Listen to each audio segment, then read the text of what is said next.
Here with us now to react, Gen Z political commentator and Off the Record USA co-founder and CEO, Carson Carpenter. So, Carson, what are Gen Z conservatives thinking about the prospects of war with Iran?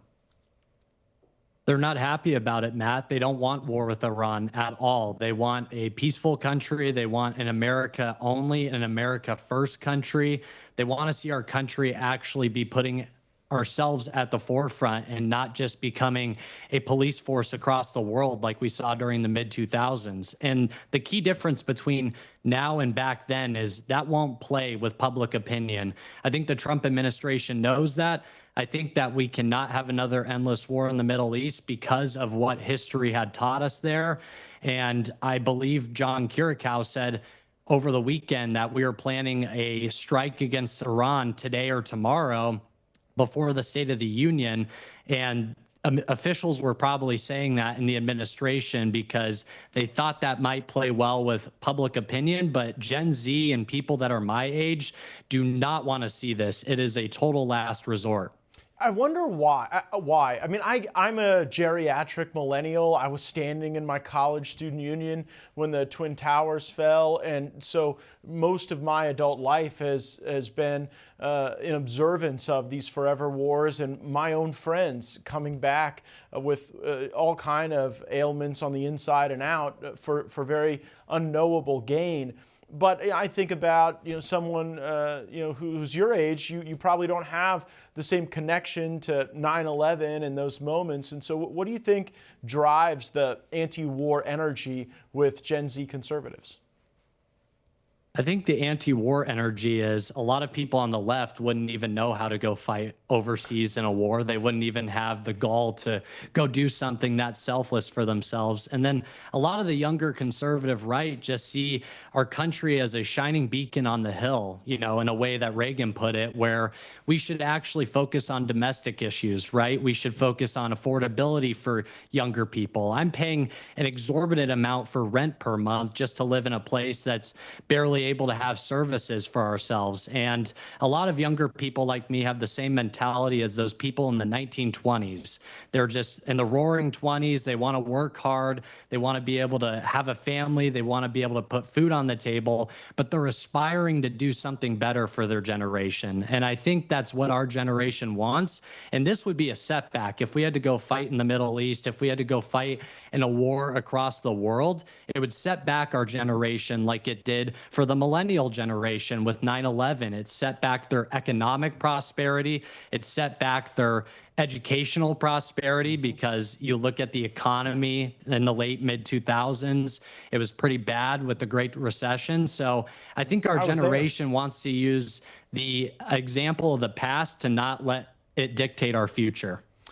It's really interesting that you lace your criticism of an Iran strike in the opportunity cost, right? You didn't get into the benefits or drawbacks of striking Iran so much as a Gen Z voter, you look at it and say, well, gosh, why is that getting the attention? And the things that really impact my life aren't getting a sufficient amount of attention.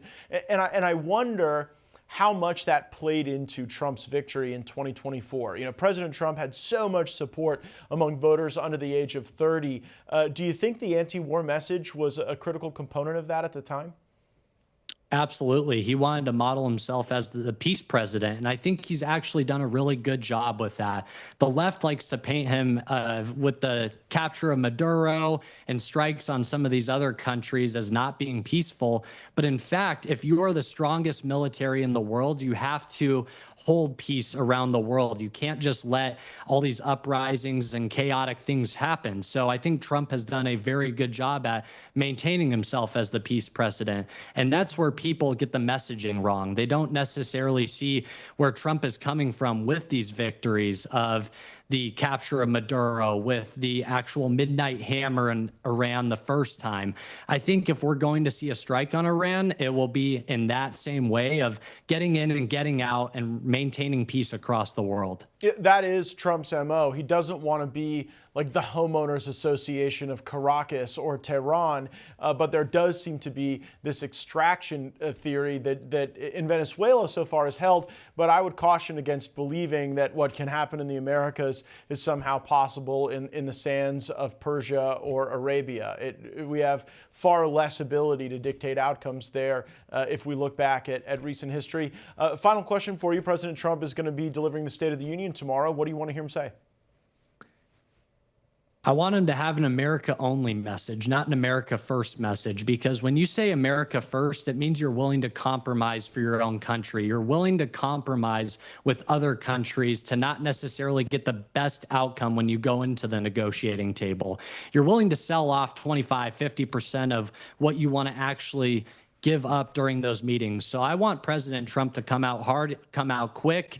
If there's anyone that starts standing up and yelling against him, he needs to strike that down immediately, kick them out of the chamber, and he needs to deliver an America first, but more importantly, an America only message, because Trump, when he walks into the negotiating room, he needs to only have America on his mind. He shouldn't compromise for any other country at this rate, because if it is truly the golden age, we have to act like it's the golden age. We have to have the moxie of it's the golden age, and I expect the president to do that tomorrow.